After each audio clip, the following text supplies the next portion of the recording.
তেলাপোকা ছিল, তেলাপোকা আমাদের ভিডিওর মধ্যে আছে। আপনার ফ্রিজে বাসি খাবার রাখবেন না, আপনি যে পোড়া তেল দিচ্ছেন পোড়া তেল দিবেন না, কেরোয়া জল দিবেন না, ওই যে অনুমোদন নিউট্রিয়েন্ট দিবেন না খাবারের মধ্যে। ভালো হয়ে যাবে 1.5 লাখ টাকা, ওই 50,000 টাকা দিয়ে ভিতরে কাজ করায় কথা কম করেন। সাবান কিনেন, টয়লেটের সাবান আছে না, ওই 50,000 টাকা দিয়ে টয়লেট সাবান কিনে, ঠিক আছে? আর নখগুলো ঠিক আছে কিনা দেখুন। এখানে এসে যেটা পেয়েছি ফ্রিজের মধ্যে বাসি খাবার, বাসি মাংস রিজার্ভ করে রাখছেন বিক্রয়ের উদ্দেশ্যে। এটা পরিমতো এবং তেলাপোকা, প্রচুর পরিমাণ তেলাপোকা আছে। তেলাপোকার ভিডিও আমাদের কাছে আছে। তেলাপোকা পাওয়া গেছে রান্না করে, যেখানে রান্না করতেছে সেখানে তেলাপোকা পাওয়া গেছে। আর হচ্ছে গোলাপ জল, এর ঠিকানা হচ্ছে ঢাকা বাংলাদেশ। প্রতিষ্ঠানের কোনো উৎপাদন মানে যে প্রতিষ্ঠান তৈরি করছে তার কোনো ঠিকানা নাই, তার মানে এটা illegal product.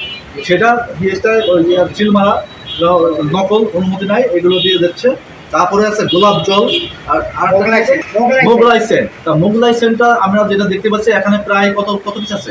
132 piece Mughlai Saint আছে।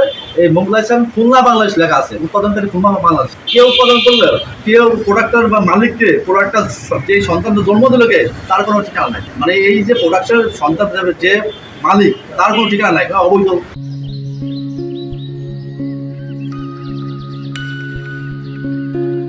অবৈধ প্রোডাক্ট।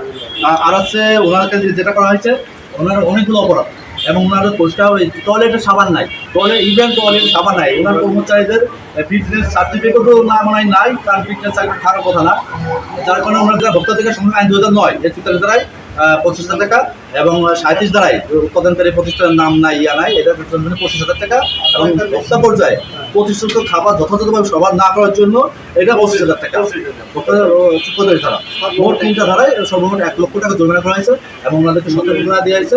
আর তার ভবিষ্যতে এই ধরনের কার্যক্রম থেকে বিরত থাকবেন এবং আমাদের মনিটরিং অব্যাহত থাকবে। আমরা এই বিষয়ে সতর্ক মানে যেই করুন, যেই ভোক্তাদের আইন লঙ্ঘন করবে তার বিরুদ্ধে সর্বোচ্চ অ্যাকশন যেটা আছে আমরা ভোক্তাদের সাথে সেটাই নিব।